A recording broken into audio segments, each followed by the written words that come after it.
get it all out. I need a clap.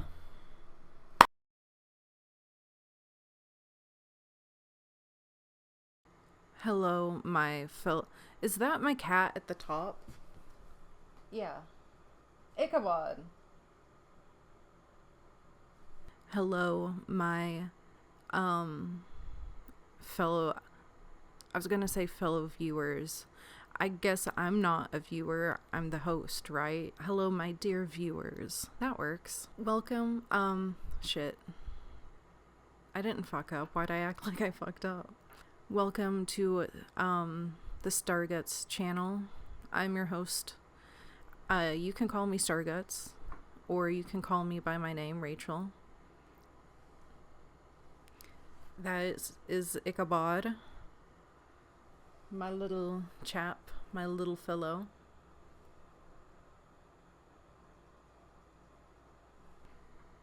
Oh my god, my eyes feel weird. My eyes feel weird. Why do my eyes feel weird? Oh, Ichabod. Why do you have cobwebs all over you? Oh my god. I'm so sorry for my very distracting sheriff. I am Stargutzzz, and welcome to the Fool's Soapbox. Let me be honest with you. I don't like the name very much, but I need to use something, at least, like, tentatively. Last week, I did like a little tester episode just to kind of get used to talking in front of the camera, see how comfortable I get, kind of practice like going over my notes and how to talk through them, and then just to like brush up on video editing, because it's been a while since I've done video editing, and it all went over really well. So now I'm ready to record episode 1, and I'm being upfront with you right now. I have stumbled over saying the Fool's Soapbox so many times. So many times I have said the Soapbox or some variation, and I'm just not crazy about it. But I don't know what else to use right now. I'll discover it one day, and then either it'll become a new thing, or I'll rename everything that used to be the Fool's Soapbox to the new thing. You know what I mean? But in any case, we have a little guy joining us. This is Hector the Clown. He is a sunny angel. I hope it's focusing. I know I'll probably zoom in on Premiere. There's his little wings. Hee hee hee. Boo boo boo. Womp womp womp. He's the Fool. Why did I pick the Fool Soapbox? Because I felt like it was like a good, I don't know if that's the right word. It was a good, I guess, representative of what I wanted the show to be. I just wanted to be like goofy, silly, fun time, escape from reality, escape from like the heaviness and the cruel bullshit of the world and how sick and sad it can be. I just want like a fun little Pee-wee's Playhouse, you know? Just want to hang out. Just want to have a good time. I want to fucking be curious and like fucking look up random shit. I'll tell you like some of my inspirations and shit too. Some of the people that I watch that kind of has the same energy that I want to put into this kind of show. I don't know, man. I yap a lot, and I just need some way of getting this energy out so that I can have like a full night's rest. Kind of like my fucking cats that have like a spell right now. They all have the fucking zoomies. They're going in and out of the basement, which is like right beside me. Man, they fucking love that basement though. They love fucking chasing each other all over that basement. It fucking freaks me out. So in the future, some of the like subjects or subjects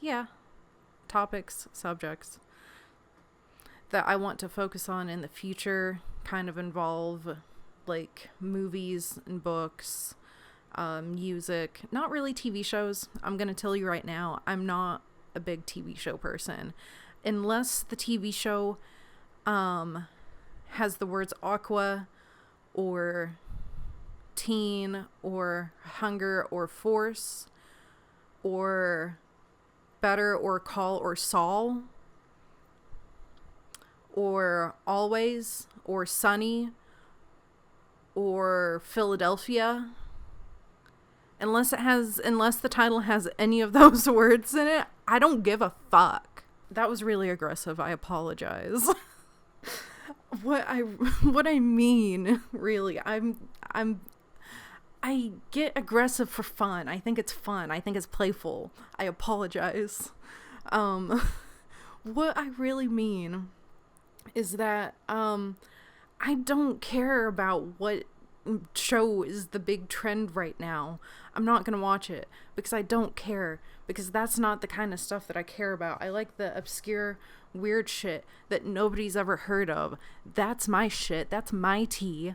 That's my drama. Now on to things that inspire me that people have most certainly heard about.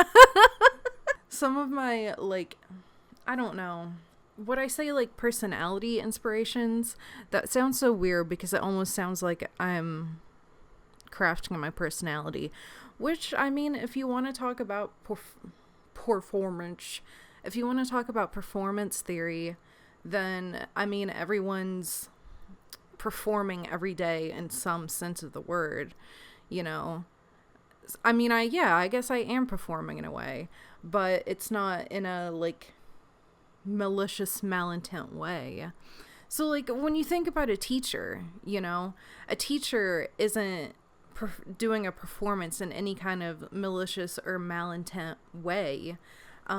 They're performing as a teacher because it's professional. Does that make sense? I guess that would be kind of what I'm doing here. You know, I'm being authentic but professional.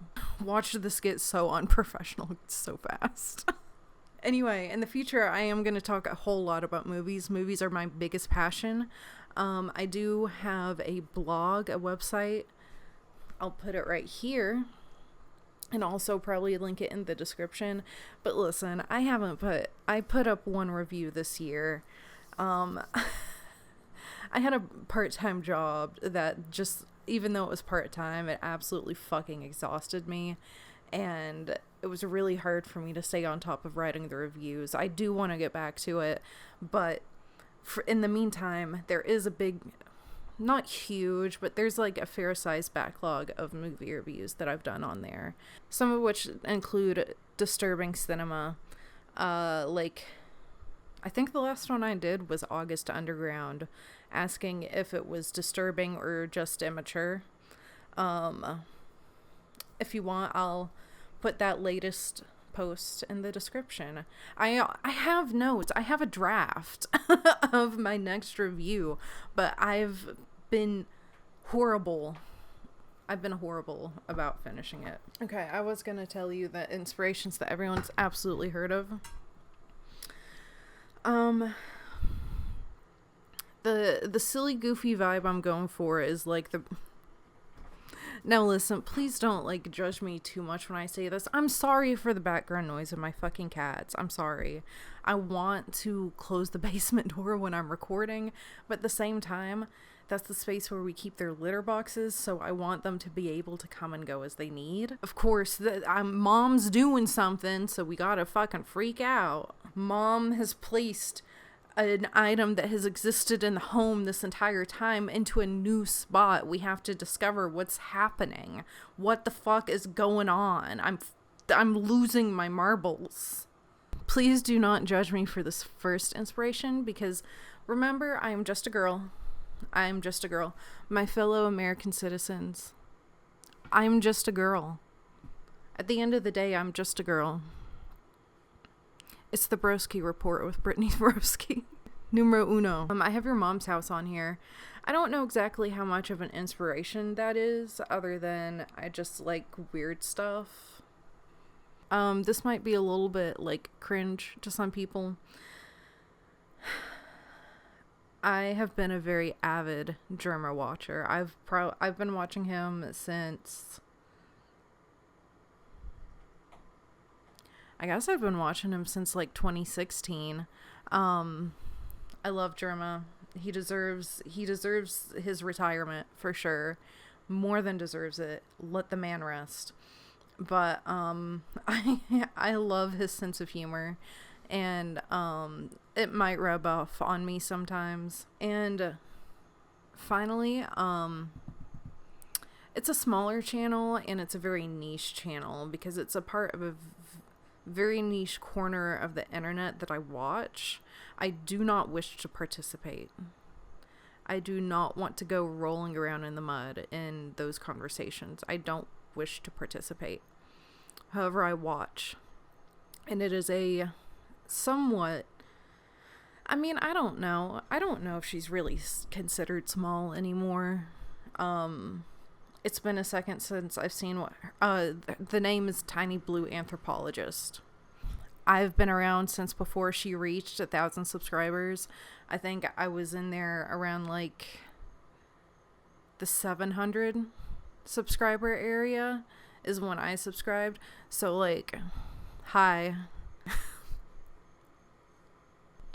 Who cares? Why am I even fucking mentioning that? Who gives a shit? I just like her content. She started with like doing rune readings, and I thought they were crazy because they were like very accurate towards the topic at hand.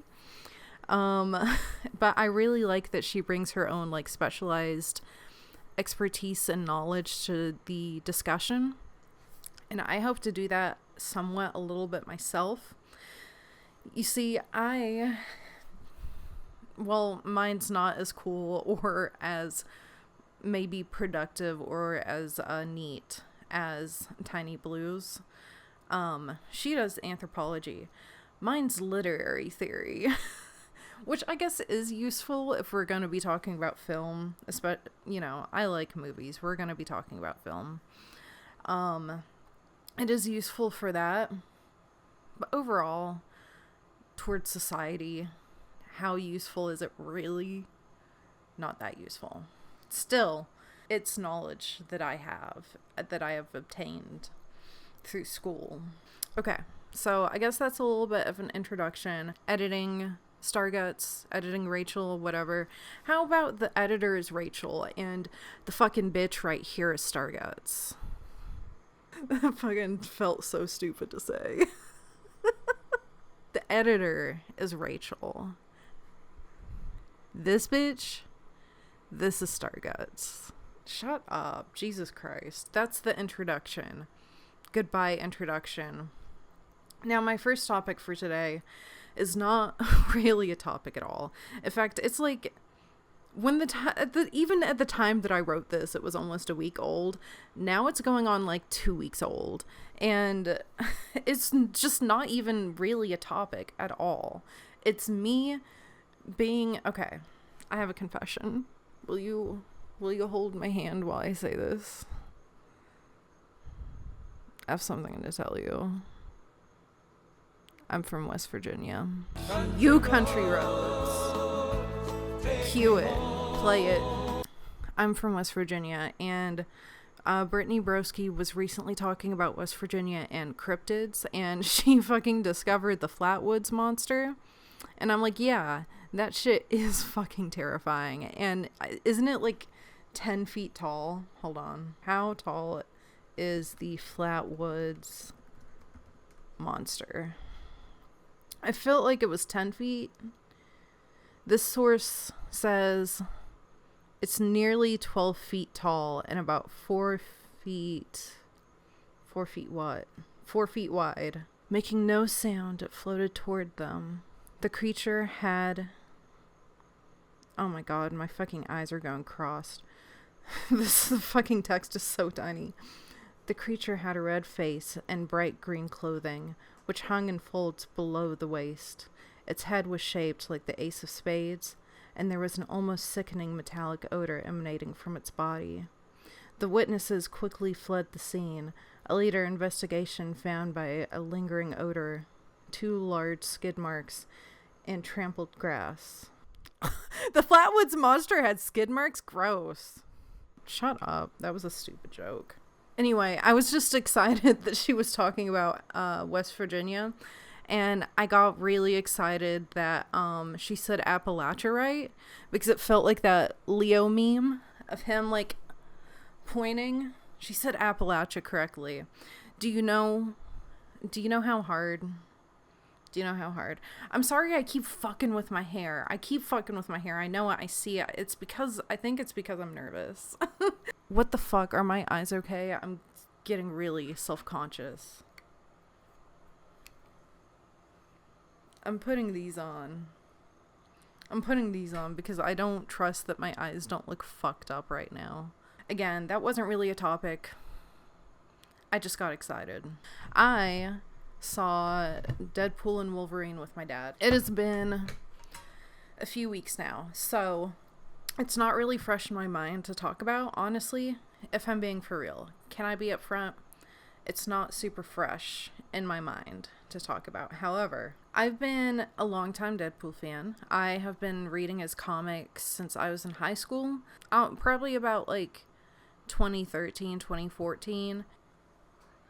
What are you doing? This one's Daisy. I've been reading the comics since high school. And I think maybe the first time I saw Deadpool and Wolverine together was in the graphic novel Dead. Correct me if I'm wrong on the name of that. I'm pretty sure it's called Dead. And it's this story arc about Deadpool wanting to like finally be with his true love, which is this like it's not a humanization of death. It's like a I'm pretty sure death is just depicted. I'm pretty sure death, it's been a while since I read it. I could be getting some stuff wrong. I think death was just depicted as a skeleton, but it was a woman, and Deadpool is like in love with her, and so the story arc is him and another guy. I swear to God, the other guy's name is Peter. I swear to you, I swear his name is Peter. I might be wrong. No, wait, is it Bob? I think it's actually Bob. I think I just corrected myself in real time. I'm pretty sure the name was actually Bob. Bob was like Deadpool's little sidekick in the comics for a bit, I think. Yeah. Anyway, the whole story is that he wants to officially die so he can be with death forever. Yeah. Okay, yeah, I was correct. Yes. Death in the comics is just like a skeleton. I like that. It's cool. When I was in high school, they were still like kind of lightly talking about the first Deadpool movie, but they hadn't confirmed it yet. Now that we have Deadpool and Wolverine, which by the way, I fucking loved it. I loved it. I thought it was so funny. I guess it's a Disney movie, right? That's a lot of fuck words for Disney. And I wanted to bring up Deadpool and Wolverine, not really to talk about the movie itself. I want to talk about Deadpool being in I think he's just at the Disneyland park because they have the whole like Avengers area, right? I'm pretty sure. That is such an interesting decision, but I guess he just wouldn't curse, right? But I was interested to see like how it would pan out. And so I watched a few of the videos, and if I'm being honest, I thought it was great. In fact, the actor for the Deadpool at Disneyland is so good and so witty and just like so quick on his feet that I am not entirely convinced that it's not Ryan Reynolds.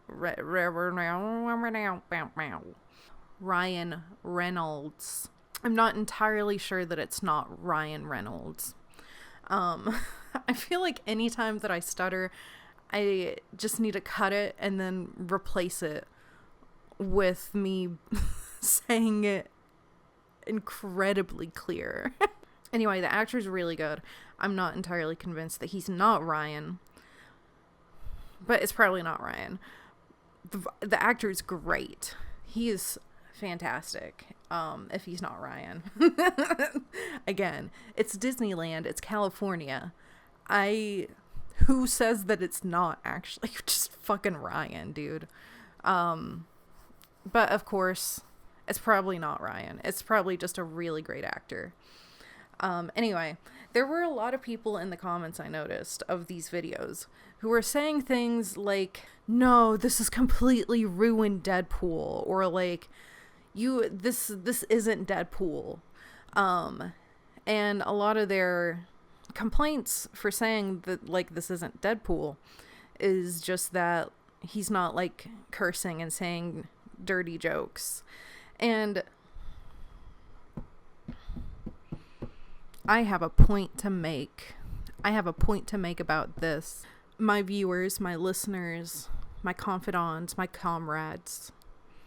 This is my hot take. Gather around. Listen to what I have to say. Did you know that things can be funny without a curse word being shoved into it? I know. I hear the boos. I hear the criticisms. I feel the tomatoes. I know. But, hey, shit's funny without the word fuck, you know? And I want to make it clear that I obviously don't have anything wrong with swearing. I'm not knocking swearing. I swear like a fucking sailor. I have nothing against swearing. It's not about that. But it's about the fact that shit can still be funny without curse words being present. And I get it, that swearing and being dirty is like part of Deadpool's character. I get that. However, who he is at his core doesn't involve swearing. Like, the actor at Disneyland is doing a phenomenal job of being a canon Deadpool without all the dirty shit. You know what I mean? He's still funny, and he's still behaving very much in character. He still has the attitude of Deadpool, and he's still very recognizably Deadpool. He has innuendos, you know, it's not like entirely clean. He very much utilizes some pauses. I don't really know if I can show any clips on my show or not. But how about I like provide a link example in the description? My only thing with that, it's just, I'm like a fucking nobody, and do I ask this person if I can use their footage in this nobody show that who knows how many people are really gonna watch right off the bat? Do you know what I mean? Deadpool is funny without the cursing. That is my hot take. Things can be funny without cursing. In fact, I feel like I am so desensitized to cursing that things that aren't curse words, like childish swear words, I feel like those are beginning to be more funny to me than like the word fuck or bitch or shit or whatever. So like some of the examples that I have here, Nimrod. Hey, let's bring back the use of Nimrod. I have dunce. Fucking dunce. I use the word fuck, but you're a dunce. Those were the two that I came up with. I know that there's more. Did I make my point across? Did I come across clear? I don't think that something has to have the word. It's still, I feel like he still very much embodies the attitude of a canon Deadpool. You know? It's kind of like Christmas. Hang with me here. Is Christmas really about the presents and the materials? Or is it about what's inside? Is it about the love and the warm memories you get to have with your loved ones? Okay? Is Deadpool really just resorted to his cursing? Is Deadpool really no more to you than the word fuck and a dirty sex joke? Or is he something more? Is there something more in there? I think there's something more. I don't think Deadpool has to swear or fucking say something about tits for him to be Deadpool. He has other characteristics that are very, very recognizable, such as his witty, quick humor and his fucking smart-ass mouth. You can be a smart-ass without saying fuck. That's all I'm trying to say. Again, I have nothing against swearing. I have nothing against cursing. I do it plenty. But I think the Deadpool at Disneyland is fucking fantastic. I think he's great. I think he is hilarious. I think he is really good at his job. And I think it's still a great representation of Deadpool. No complaints. Would love to see him involved in the parks more because it's really funny. It's really funny. He's a little deviant. He's a little devil. You know? It's funny. I like it. Bring it to Disney World. I'm not going to California. So in a way, watching Deadpool and Wolverine really made me feel a little bit like a high schooler or like a teenager again, because I was reading so much Deadpool. Now all I fucking need is Deadpool and Spider-Man. Please and thank you. Ryan Reynolds and fucking Tom Holland, I would be shitting and pissing. It's kind of re-sparked my interest in comics. So I used to be super into comics, like throughout my life. Loved comics. Certain comic characters I was really attracted to, like Tank Girl. So my freshman year of college, there was like this really oh my god, it was a bomb-ass comic book store. I would say college is probably my peak of reading freshman year of college. Peak of reading comic books. And then immediately after that, just dropped it as an interest.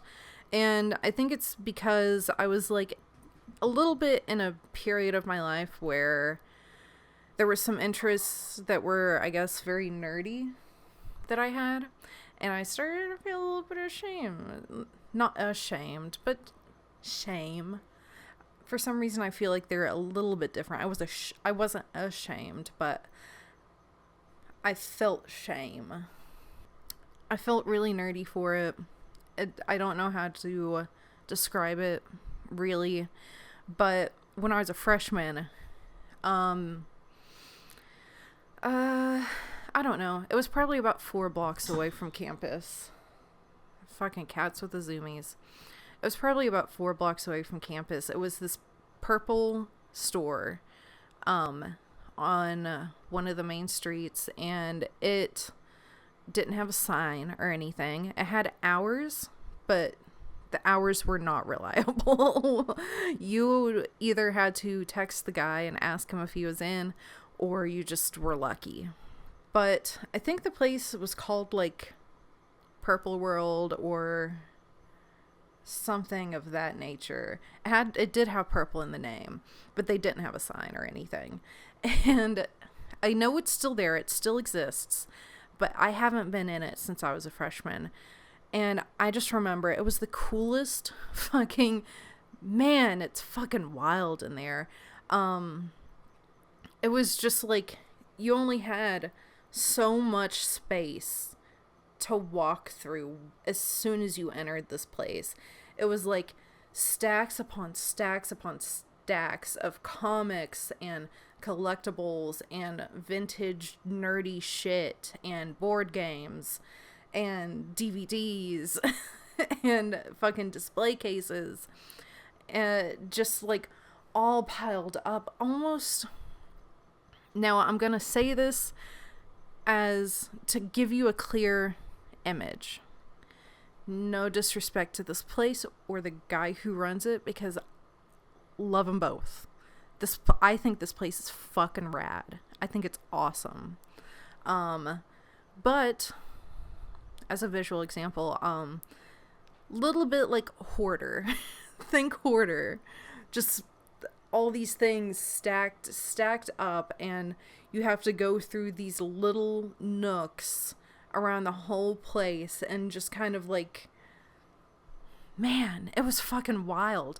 But listen, if you go up to that guy and you ask for something specific, he will know where the most fucking specific, minute issue is in all of that. It's impressive. It's really impressive. It's like, one time I went in there to ask if he had any, like, Raven comics, and he's just like, oh, yeah, I think, like, over here, and he just, like, goes to a fucking random-ass pile, just stacked full of, like, graphic novels and solos, and just fucking yanks it out. He knows exactly where the fuck it is. This place is so cool. I'm telling you. Oh man. Oh God, I gotta go back. That place was rad. I gotta go back. Fuck. Oh my God. That guy is like so cool to me. That's awesome. So awesome. Anyway. So I was really into comics, and again, sophomore year, maybe going into junior year, I don't know. I just dropped it as an interest, and I'm picking it back up. I wanna be the comic book nerd again. I really fucking miss comic books. I miss reading them. I miss getting to learn about like characters that I kind of care about, and it's something to talk about for the show, you know? So as I do this, I want to read more comics. Now who do I plan to read? That's gonna be an important question for a lot of yous. Who do I plan to fucking read? Number 1, this is the most important one to me. I want to read Doctor Strange. So, I found out about Doctor Strange's existence through the Deadpool comics, because they have some like loose interaction in some of the story arcs. And when I was reading those, there still wasn't a Doctor Strange movie, so I didn't really know who Doctor Strange was, other than his little cameos in Deadpool. Once Doctor Strange came out, in love. The second one, even more in love. I know a lot of you feel fucking differently about the second one. I fucking love that second one. That second one is fucking awesome. It's so trippy. It's the horror themes, the sublime themes, them actually finally fucking doing anything useful with the Scarlet Witch, awesome. Because of the movies, I fucking love Doctor Strange. And so I would love to read the comics more and start to learn anything that I can about him. All right. Number 2. Now this is one that I've already read some of the comics. I just want to read more. Hellboy. I love Hellboy. Big Hellboy fan. I love all of the movies. Actually, I still haven't seen the latest one. I really need to. Man, it looks good, but everyone says that it's bad. But knowing myself, I love shit that's bad, so I'm probably gonna end up liking it, even though everyone else has it different. That's just how I know. If somebody says it's bad, I'm probably gonna like it. Number 3 is Tank Girl. This is again another one that I have read quite a bit of. I've read both like volume 1 of the Tank Girl collection and a few like solo issues, but again, I just want to read more. I want to know more. I want to know as much as I can. I want to read as much as I can. I have been for some reason, not in love, but like obsessed. I've been very obsessed with Tank Girl since I was a child, and I was able to get solo issues of Tank Girl when I was way too fucking young to have Tank Girl, basically. But I don't know. ever since I was a little girl, I fucking knew that I loved Tank. I came out that womb loving Tank Girl for some reason. Tank Girl is my shit. And I want to read more. Now, this one might be a little bit difficult. I want to read Guardians of the Galaxy. But not any kind of like new story arcs that they might have done since the movies. I want to go back to when the Guardians of the Galaxy were like first being published, like those, I think it was the 70s comics. Let me see. What year did Guardians of the Galaxy comics come out? January of 1969. So, I want to go back to 1969. I want to, if this, I think I can really only do this if there are collections out there of the old comics and the old story arcs. Otherwise, I'm not fucking hunting down solo issues. I'm not getting that deep into it. If I can't find any of the old shit in like a graphic novel form all together, I'm probably not going to read it. I'm just really interested in the roots. This is one specific graphic novel, and it is called Amy in a Cage. The author is Huru Jackson. So, Amy in a Cage was originally... Okay, hi, my name's Stargutzzz. Each episode is going to have a movie of the week. Because I love movies, I need space to talk about my movies. This week's movie was originally going to be Amy in a Cage. However, the more that I thought about it, the more I was just like, you know what? This movie is based off of a graphic novel. And I want to get more into reading comics anyway. Why don't I dedicate some time? I read the graphic novel. I rewatch the movie. The movie's fucking awesome. Again, on my blog, I have a review of... Listen, I think this movie is like a cult classic in the making. More people need to discover this movie. But my plan is to read the graphic novel, rewatch the movie, and then come discuss it on the show. Because I just think it's worth that much time. I love Amy in a Cage. Love Amy in a Cage. I cannot wait to read it. I have on here, maybe pick back up Invader Zim. When I was a freshman in college, Jonan Vasquez had just started doing the Invader Zim comics. So right there at the beginning, I'm sorry, I'm getting distracted by notifications. So right there at the beginning, I was picking up solo issues at this fucking purple comic place that I just told you about. I would pick up my solo issues there every month of the Invader Zim comics. So I have the first few solos, but then after that, it just got so overwhelming to try and keep up with. And now I know there are like several volumes of comics to catch up on. And I love Jonan's work. I am a big Jonan Vasquez fan. And I've been reading Johnny the Homicidal Maniac since I was too young to be reading Johnny the Homicidal Maniac. That's maybe my favorite thing that Jonan's ever done. It's Johnny. So I wouldn't mind. I remember the Invader Zim comics actually being pretty funny. I wouldn't mind picking it back up just for fun, you know? Now my last point on here is should I read The Killing Joke? Okay. Anyone who comes across this video, should I read The Killing Joke? Here's the thing. I'm a Marvel fan, tried and true. I know the movies are 3 hours long for no reason, and they have terrible plot lulls in the middle of them because the movies are so long. I get it. I'm not a big DC person. The most DC I've ever read are some Harley Quinn graphic novels. Not even Suicide Squad. Well, I read the first volume of Suicide Squad. Other than that, all Harley Quinn. Actually, maybe a little bit of Raven. I did read a little bit of Raven. But overall, just like I'm not as big into DC. But I want to expand my horizons, and I know The Killing Joke is one that, like, a lot of people like.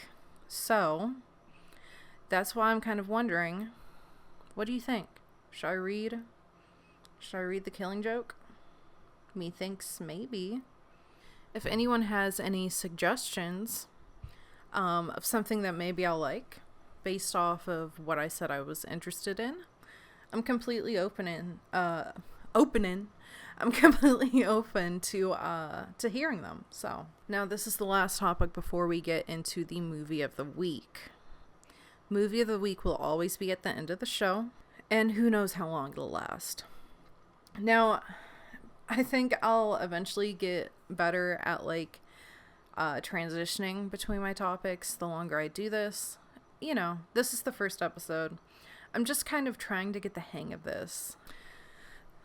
So remember earlier when I was talking about having a very horrible attention span as of late?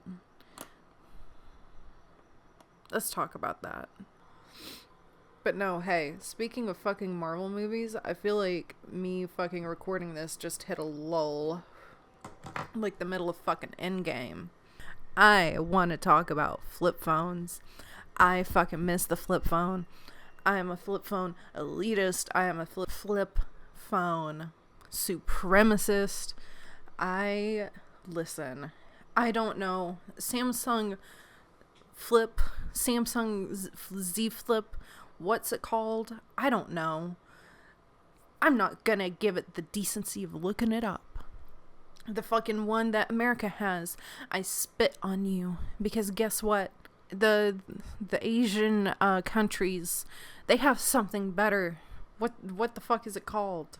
That one I will look up. I have it saved on my TikTok, but I'm using my phone to record, so I can't look it up on TikTok. Put it right here. Put it right here. Fucking just editing Rachel, put it right here. What the fuck I'm talking about. Just put it right there. Just do the editing thing. Do it. Thank you. That is what I want out of a fucking phone. That is what I crave. The only reason they won't bring it over here is because they know that I would be too powerful with it. I would thrive with this phone. I would thrive. I would be my Top Gun.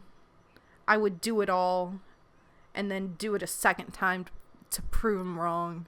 Who's them? They know who they are. It is like a traditional flip phone, but it is bigger. I'll admit it's very much bigger because the screen is still like a touch screen and it has smartphone capabilities with like apps and stuff. The lady that I saw review it said that it does run a little bit slower. The apps do, but you know what? I'll take it. I don't give a fuck. Now, the only thing that I like about smartphones is that they have good quality cameras.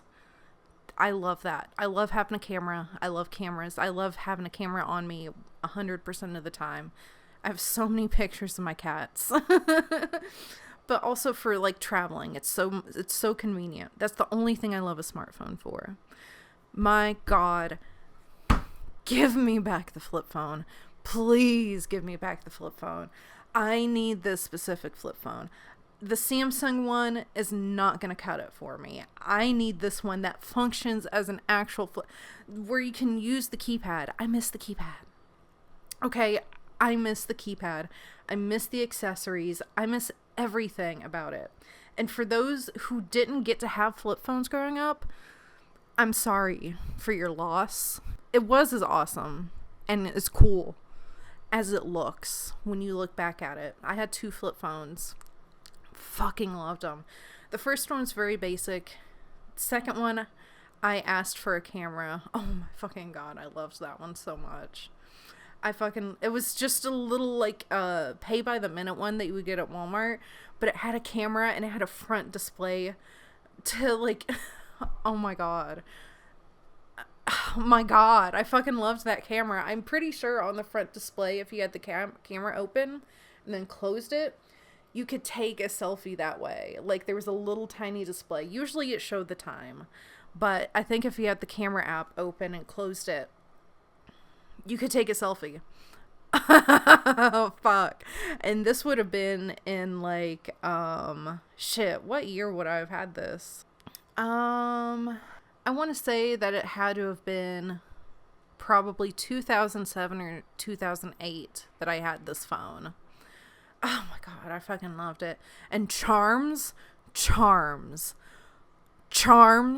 were such a fucking big deal.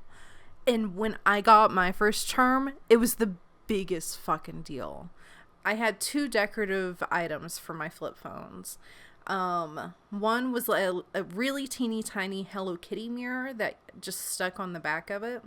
Very teeny tiny Hello Kitty. And then eventually one year I went into like, we were on vacation, I think probably at Myrtle Beach. And we went into like a random junky phone store, and I found an Emily the Strange cell phone charm, and it was the type that worked with my flip phone. And it was like one of those like puffer pillowy kind of charms. It wasn't like a hard charm.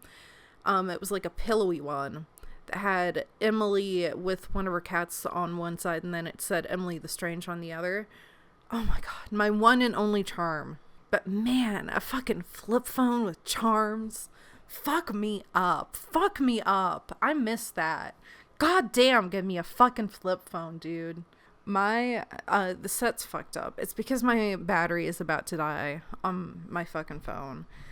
And I don't know if it's going to be enough for me to finish the movie of the week section. So, if everything looks entirely different in a few seconds, that is because I have decided to record the movie of the week the next day when my phone is fully charged. But let's fucking talk about these flip phones. There were also like little cases. There was like these fuzzy animal cases that I was obsessed with for some reason. It was just some random ass ad in a magazine, and I was obsessed with these fucking things. I wanted one so bad for my flip phone. And anyway, let's also talk about the cute little like charging beds you could get for them. You could get them like a bed or a moon chair or a bean bag. I had one that I got from Claire's. It was a plastic like pink skull that was supposed to look like a crystal, and it had those like cheap Walmart gems in the eyes that were like red rubies. And I put my phone in the top of the skull, and it sat there while it charged. Fuck me up. Bring back the flip phone. I need that so bad. The minute that America has something similar to those flip phones where it's like more of a tradition. I know the little guy fell down because I got the warning on my phone that I have 20% battery. The minute that America drops something like one of those flip phones, I'm fucking getting it. I'm making the switch. I want it so bad. And if it's a flip phone that somehow has a good camera, sold. I don't need the social media aspects to work perfect. Because guess what?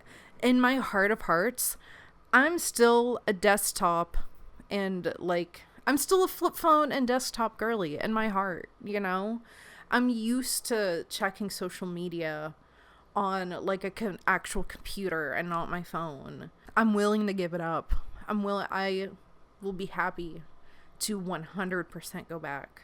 But yeah, bring them back, man.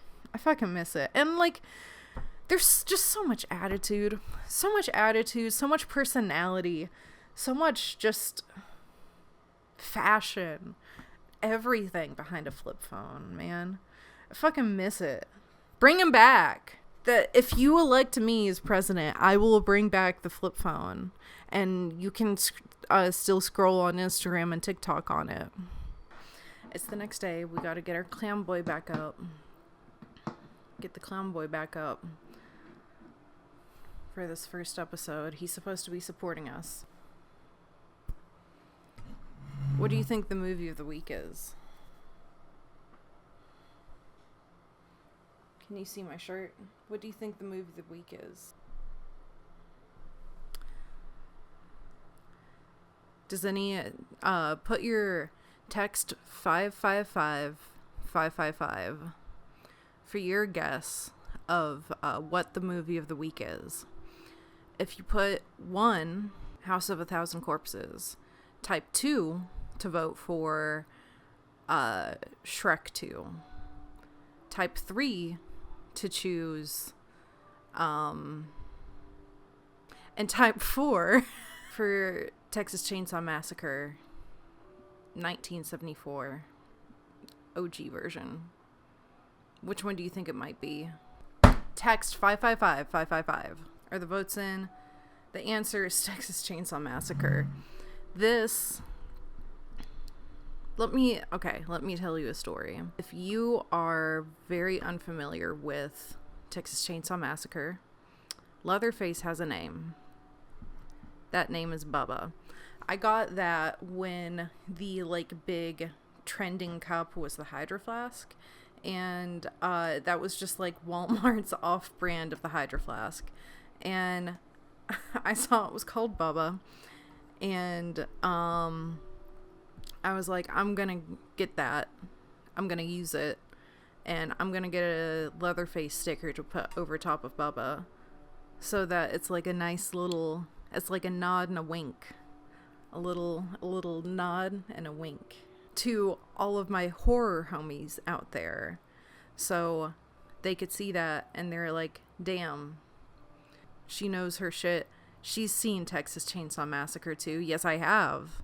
For the first episode, the movie of the week is going to be Texas Chainsaw Massacre from 1974, the OG version, Tobe Hooper. It's an old movie, okay? I get it. It's an old movie. Everyone's probably seen it. Except you're wrong. Because I'm actually surprised. Hey, Daisy. I'm actually surprised how many people still haven't seen Texas Chainsaw Massacre.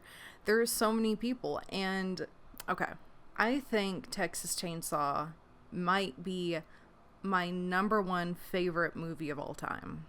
It's just it's beautiful and gruesome and gross, and some of the shit that they were doing on set, gross, nasty, but raw and actually kind of terrifying and just insane, and you just can't believe what you're seeing. It's an absolute beautiful nightmare. And I think I don't know, Texas Chainsaw Massacre just has everything that I want out of a horror movie, and I have just never really seen a horror movie do anything better than Texas Chainsaw Massacre. I will say I feel like I love House of a Thousand Corpses so much because I think Rob Zombie is able to pull off Tobe Hooper's aesthetic. They have the same aesthetic, and I think Rob does a pretty good job of, I feel bad for saying copying. Not copying, but replicating Tobe Hooper's style, but with his own edgy twist. Obviously, it's Rob Zombie. It's gonna be a little more sexy. You know what I mean? We have to see Sherry's butt at least once per movie. It's in the contract, and we thank him for it. Yeah, I have a note here. It really is, to me, just the pinnacle of horror. And there are so many people, even I've met people who are older than me who still haven't seen Texas Chainsaw Massacre. Dude, if you haven't fucking seen this movie yet, go watch it. And I'm gonna tell you right now, this is absolutely the kind of movie that if you don't know anything about it, watch it blind. I wish that I knew nothing about it before I watched it, so that when the reveal happens, it could have been way more impactful for me. Unfortunately, I knew about it before watching it my first time. That fucking sucks. If you don't know anything about it, watch it blind. Please. I wish I had that experience. It's just worth it. It's worth it. It's fucking crazy. The whole fucking second act of that movie, it's just screaming. It's just screaming. Constant screaming. And it is some of the fucking wildest, coolest shit that I've seen in a horror movie. So that is your last warning. Please, for the love of God, do not spoil yourself. This is a movie worth watching blind if you haven't seen it, if you don't know anything about it. Here's the thing that I kind of look for in a horror movie. I like to look for parts of it that are actually really pretty and really beautiful. And there is a lot of that actually going on in Texas Chainsaw Massacre. So like one of my favorite shots, I don't know why. Maybe somebody who feels the same as me would be able to articulate it a little bit better. But man, that fucking scene when you first see the house, and you hear the generator, but like as you're going up to the house, it's nothing but these giant gorgeous sunflowers. Oh my God, I love that. I love that shot of them going up to the cannibal house for the first time, and like not the whole front yard. I think it's kind of like more in the side yard. I think just overrun with these gorgeous flowers. And I don't know. I really like the juxtaposition of like this really beautiful Texas nature, and within the walls of that same property is some of the most horrendous stuff you can imagine.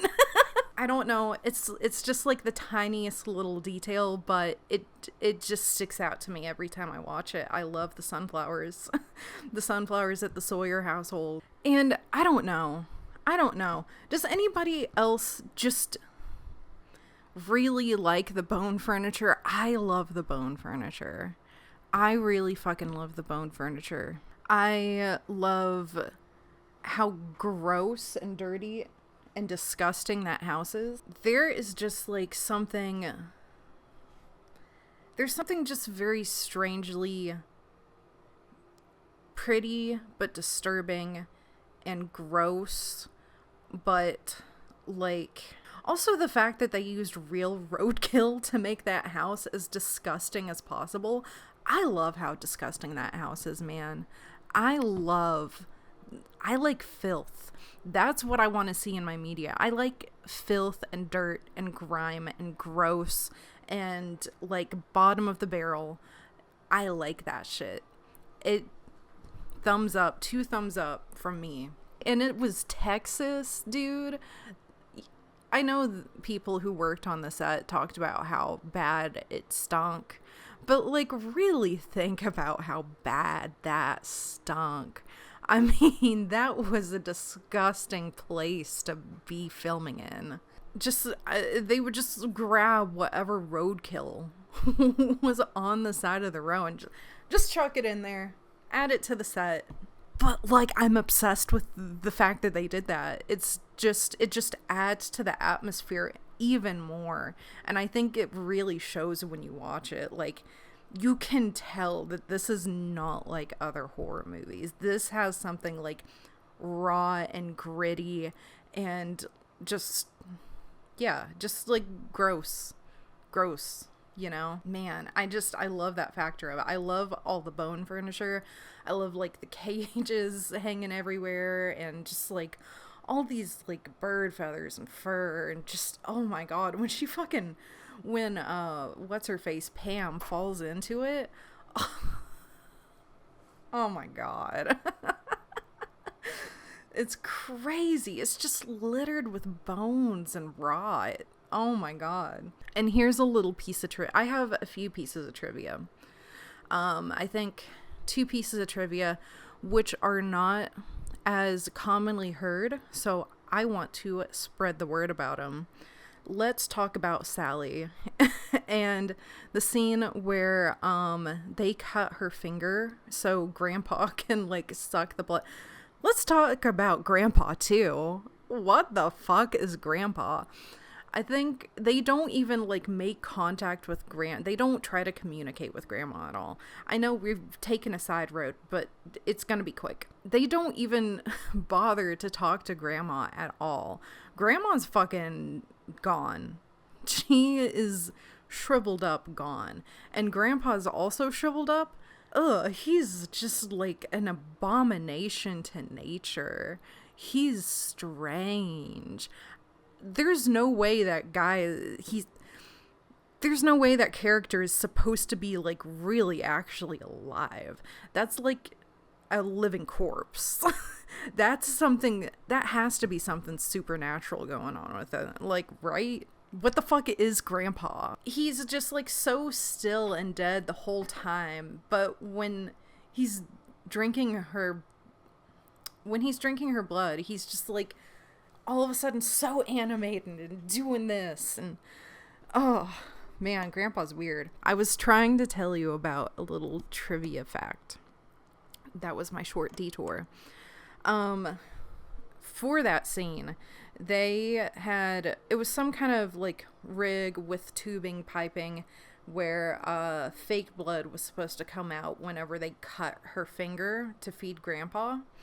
And so the knife that so when Gunnar Hansen was, like, using the knife, they had put a piece of tape over the blade so that they could, like, use the knife, but it wouldn't actually cut her. They would just activate that tubing for her to bleed instead.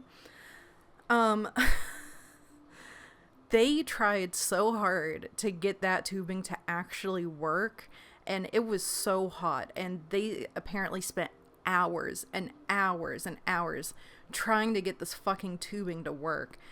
And what happened, and this is the final cut, this is the cut that made the film.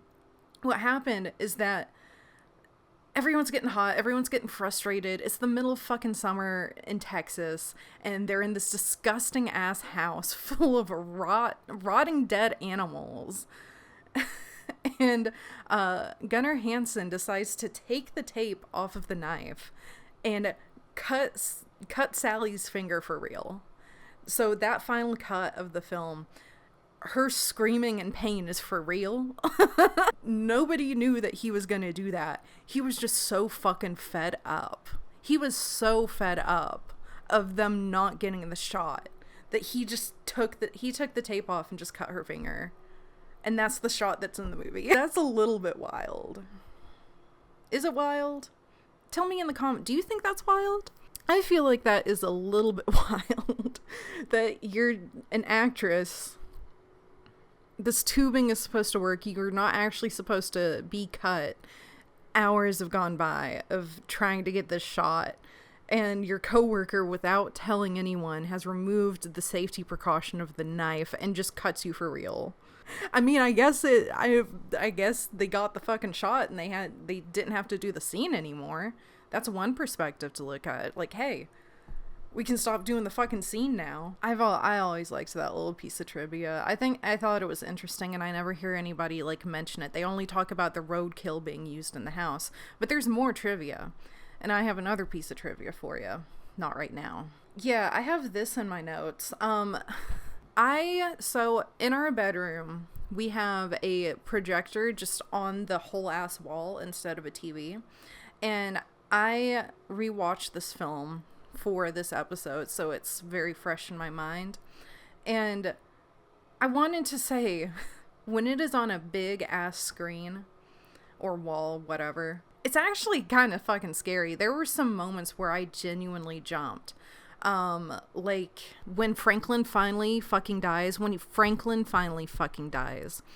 and it's just like such a sudden, like, that's a really good jump scare, and it actually made me scream. I didn't scream, but I was like, ah, when it happened, you know? It's actually pretty terrifying at some moments when you watch it on a big projector. God, dude.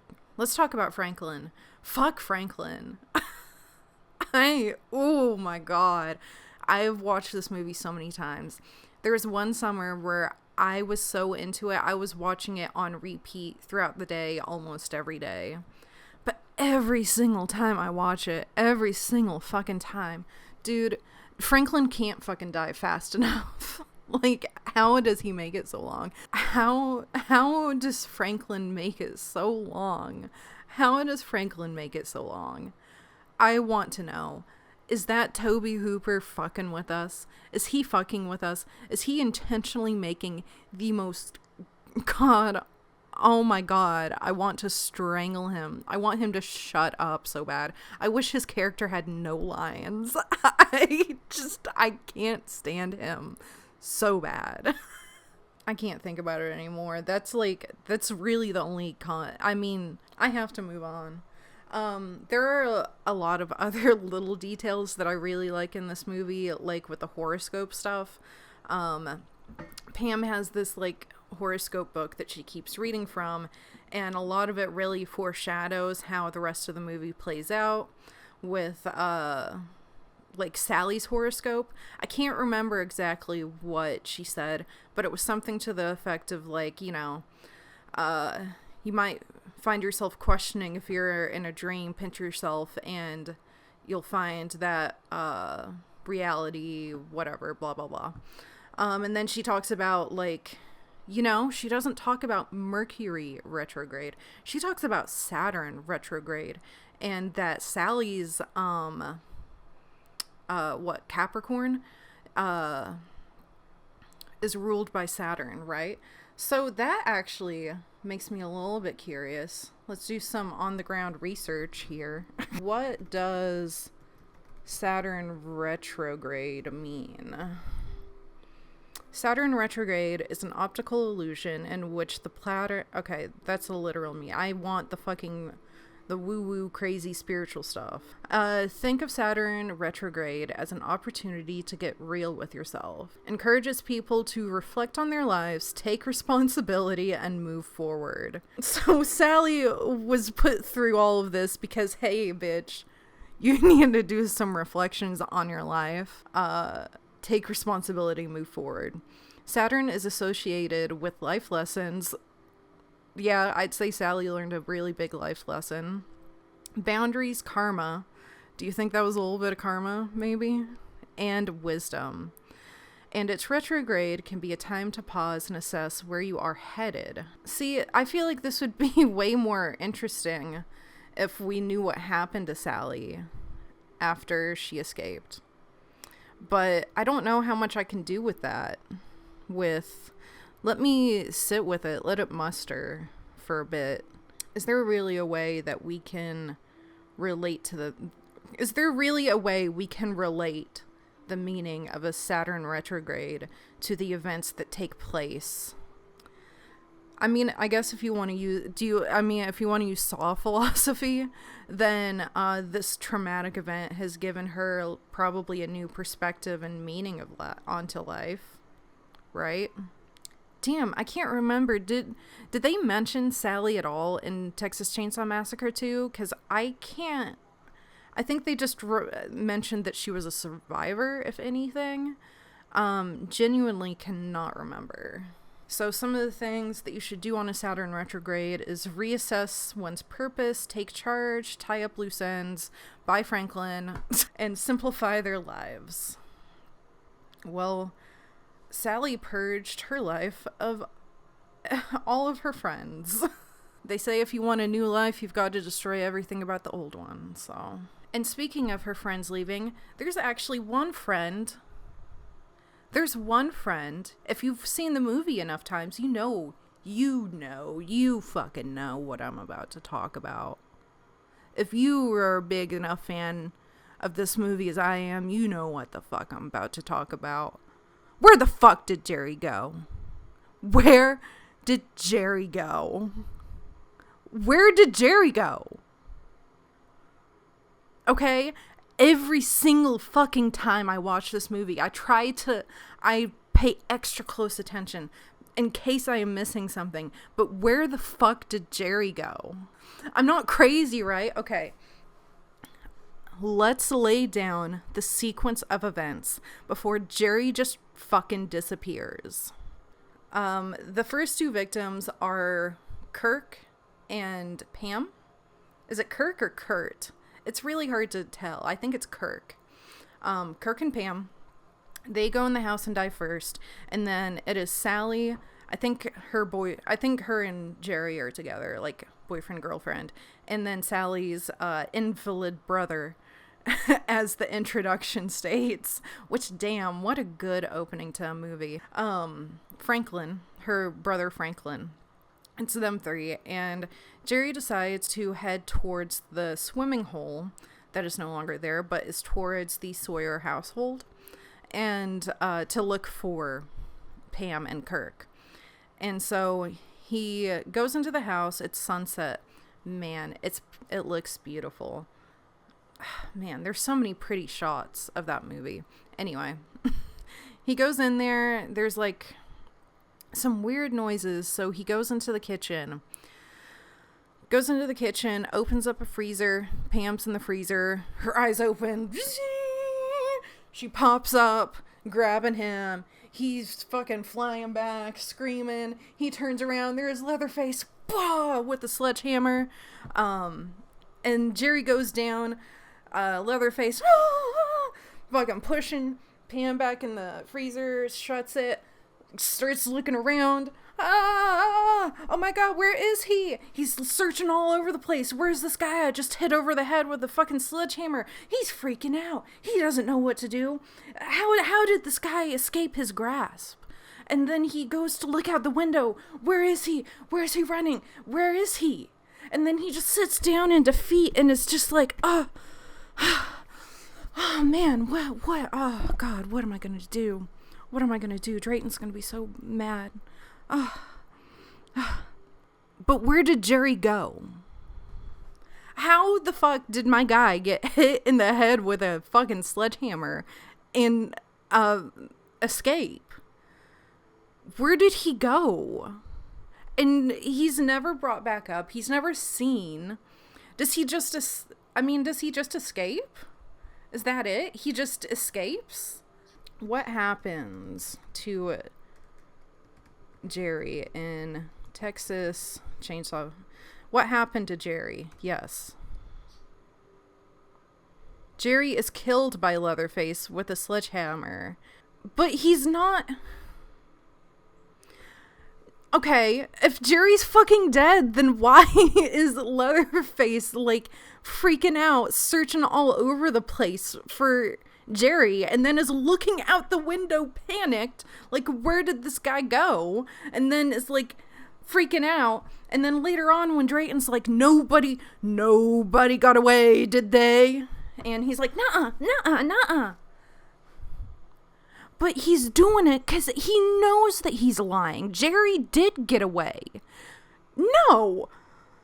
Jerry didn't fucking die! No! That does not explain how fucking Leatherface fucking reacts. Okay, here's a Reddit. Watched the Texas Chainsaw Massacre recently. I have a question. What happens to Jerry? Check the wiki to see that he does escape. Okay, so the wiki says that he escapes. I just watched this for the first time tonight and thought the same thing about Jerry. After Leatherface puts Pam back in the freezer, he looks on the ground in the kitchen and acts like Jerry is gone. Exactly. Body language. That's why I thought he ran and looked out the window to see if he could see Jerry. Exactly. When the movie was over, I rewatched that scene to see if I missed something. Having now rewatched it, I think it's easy to confuse what Leatherface is doing.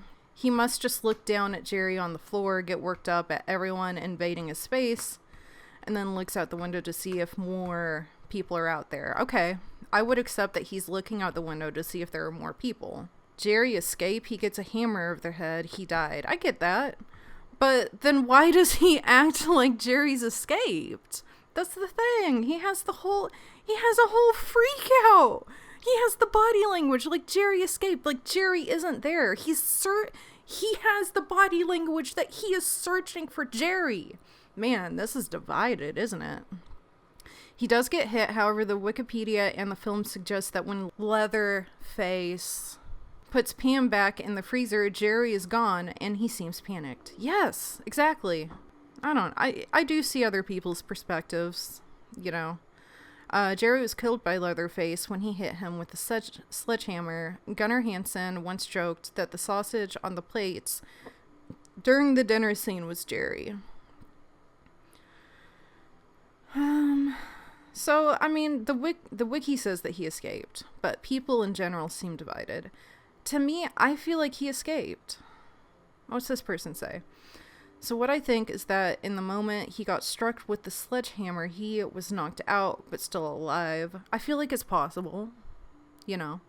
And then Leatherface looked down for a second to make sure he was dead. And though it was, and that when he, fuck, go back to school, guy. Oh, this is just, I think, a discussion about the movie in general. But this is, take it with a grain of salt. This is just something random that I'm saying on the internet right now. I have no idea what real factual weight that it carries. Hooper was playing on the snuff film Urban Legend that was sweeping America in the 70s. So Texas Chainsaw's main crux is the true story slant, which seems to kind of be like big in that time, because wasn't it like around the 60s or 70s when Cannibal Holocaust came out? It was 1980? Really? I thought Cannibal Holocaust was the 70s. I was wrong. It's 1980. Okay, cool. He actually got the idea for the movie when he was Christmas shopping in a department store in Austin, Texas. The store was so crowded that he couldn't get out. Hooper was standing next to a chainsaw display, and he fantasized about picking one up and cutting his way through the crowd. Awesome. But Hooper's real intentions with Texas Chainsaw can be gleaned when you realize he was on campus when Charles Whitman shot up. Oh, I see. His first feature, Eggshells, ooh, I'll look that up, is about hippie culture being taken down a peg by a supernatural force. Texas Chainsaw is also about hippie culture being destroyed by an outside force, only this time the force is the inbred poverty horror that exists in rural America. And listen, I get it. They mention last House on the Left. I know Wrong Turn too. I'm from West Virginia, okay? And I know that it's like kind of like a misconception, and some people will use it as like a caricature of certain groups of people. But I really like the cannibal hillbilly trope. The cannibal hillbilly trope is one of my favorites. Love it. Big fan. Big fan. I want to see more with it. I don't think it gets used enough. And it's definitely not as... Man, it's hard for anything to be as good as Texas Chainsaw to me, you know? I really like Texas Chainsaw. The Hills Have Eyes, another fantastic one. Obviously, I talked about House of a Thousand Corpses, Last House on the Left, Wrong Turn. Now, this is one some people are probably going to be like, what? Deliverance. I haven't seen Deliverance. I've heard how great Deliverance is. I'll watch it. But that's being included in this discussion as well. So I already kind of touched on how pretty the movie is, but there's like one more scene that I want to talk about, and then I will give you that last piece of trivia that I know about the movie.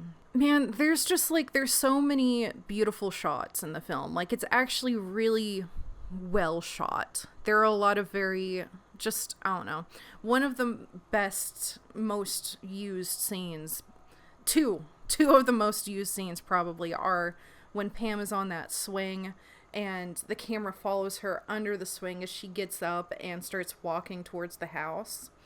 That's awesome. God, that's so pretty. And then, of course, the way that it ends with Leatherface doing his chainsaw dance. Also, another amazing, iconic scene.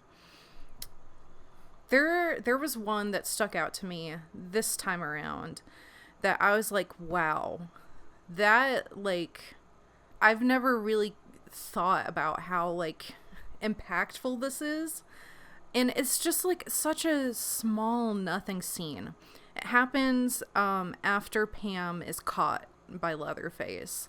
And she's put up on the hook. And so Leatherface gets his chainsaw out. Kirk is on the table, and he starts going in on Kirk, carving him with the chainsaw while Pam watches. And after this moment is a B shot of... What are those? The thing? Fuck. a windmill. Shortly after that is just this B shot of a wooden old windmill, like old farm windmill, with the orange and red Texas sunset in the distance. And it's really, again, very pretty. There are a lot of shots in this movie that are actually really pretty, but in the distance, you can hear the very faint sound of screaming and chainsaws. And again, it's just like such a small little moment that I've never really thought about before, but when I was rewatching it this time, it showed up. Split second. And I just kind of thought, like, damn, that's such a tiny moment, but I love, again, the juxtaposition of beautiful, like, nature but lingering in the background is like obscene horrors that you wouldn't even be able to comprehend. I don't know. It struck me this time. Now, this is just a little piece of trivia, but again, I don't hear anybody talking about this piece of trivia. And I think it's really, really funny. So, Gunnar Hansen, the guy who plays Leatherface, when he's chasing Sally, he was too good at running. He ended up being a really fast runner, and he was constantly outrunning. I'm kidding. I'm getting tired of saying Sally. What's the actress's name? Marilyn Burns. Okay. So every time that they were trying to record the chasing scenes between Gunnar and Marilyn, he was constantly outrunning her. Guy was fast, even carrying a chainsaw. And it kept happening so much that I think at first they started giving her a head start. He would still outrun her. And so he ended up having to just do a very light, brisk, bouncy walk to simulate that he's running. Just to be able to do those chase scenes, because if he was actually running, he would immediately catch up to her. I just think that's so funny, because there's, like, you know, a whole cliche that, like, the killer either hardly walks at all but is somehow able to catch up to the victim. And I don't know, there's something comedic there about that cliche, and the fact that Gunnar was constantly outrunning. No matter how much he brought it back, he was constantly outrunning Marilyn. There's something funny there. I'm too stupid to put it together as an actual joke. I think that does it for the first episode. Thank you for joining me for this new adventure in my life, my beautiful dear viewers. Thank you for being here, especially if you made it all the way to the end. I really appreciate you. Thank you for giving me the time of day out of your busy schedules. If you liked the video, please give it a like. If you want to watch more, subscribe. I would be so elated. And you know what? If you disliked it, it's okay to dislike it. I get it. Not everything is for everyone. If you made it all the way to the end, put a comment down in the comments that says Hector the Clown. Hector the Clown. Thank you so much for being here, giving me your time, letting me yap. And I will see you next week for episode 2. Thank you guys, and good night.